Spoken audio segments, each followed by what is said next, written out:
It can't help but put a smile on your face.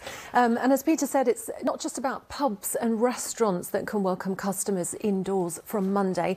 Theatres, cinemas, music venues and children's play areas will also be opening the doors once again.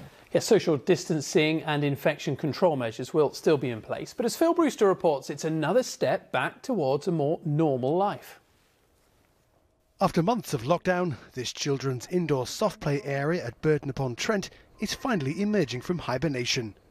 Staff previously on furlough have spent the past few days making the site COVID secure, ahead of their doors reopening next week. We are so excited to welcome people back. I've had so many messages off our customers saying how excited their children are, and we're just so relieved to be back. Are we all feeling lucky? Others looking forward to a full house are bingo halls.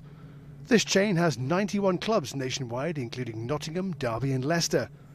Like other venues, they've had to reduce seating capacity, bring in table service and install protective Perspex screens, but are confident their regulars are ready to return. A lot of those individuals haven't actually had interaction or socialisation or even conversations with many people.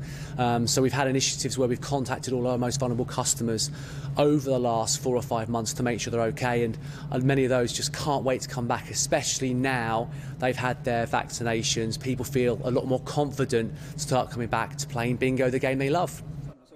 At Nottingham's Royal Concert Hall and Theatre Royal, they're also gearing up for audiences returning.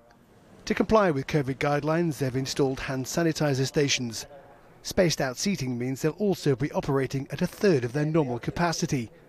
But after months of empty auditoriums, cancellations and customer refunds, bosses here believe people are desperate to see a live show.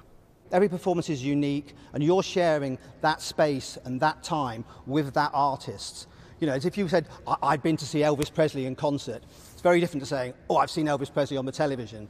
You know, it's a huge jump. It's sharing that space and time and that memory. Fans of the silver screen will also be celebrating with the reopening of cinemas. Although at Leicester's Phoenix Cinema and Arts Centre, they'll have to wait a little longer as they reopen on June the 18th. Social distancing, masks and test and trace will still be required. But staff are hoping people are ready to sit back with a big bag of popcorn and watch a blockbuster movie.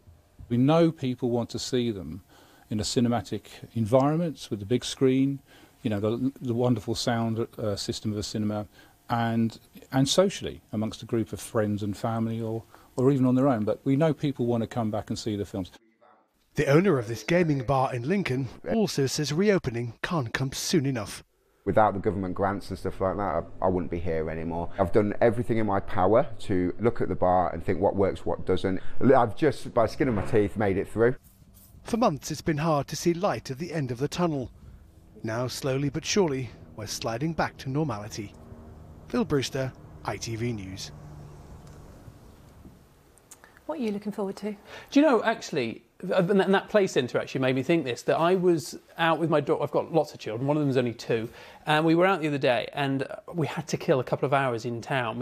It was too much hassle to go home again. And it just bucketed down with rain. And it would have been so nice to be able to just go into a coffee shop, have a cake and a drink or something and just watch the rain outside and chat. We couldn't do this. We had to go and sit in the car for a large chunk of time until the rain passed. So that's what I'm looking for. It's just the freedom to be able to do those things. Yeah. Cake and a tea indoors sounds lovely. Now, Highways England could face corporate manslaughter charges over a number of deaths on smart motorways. Follows a meeting between South Yorkshire Police and the widow of Jason Mercer. He died on a smart motorway section of the M1 in 2019 when a lorry ploughed into his stranded vehicle. Alexandra Merganu from Mansfield also died in the accident. Today it's been confirmed a senior investigating officer will review evidence at the request of coroners following inquests into their deaths. Highways England says it will cooperate fully with the investigation.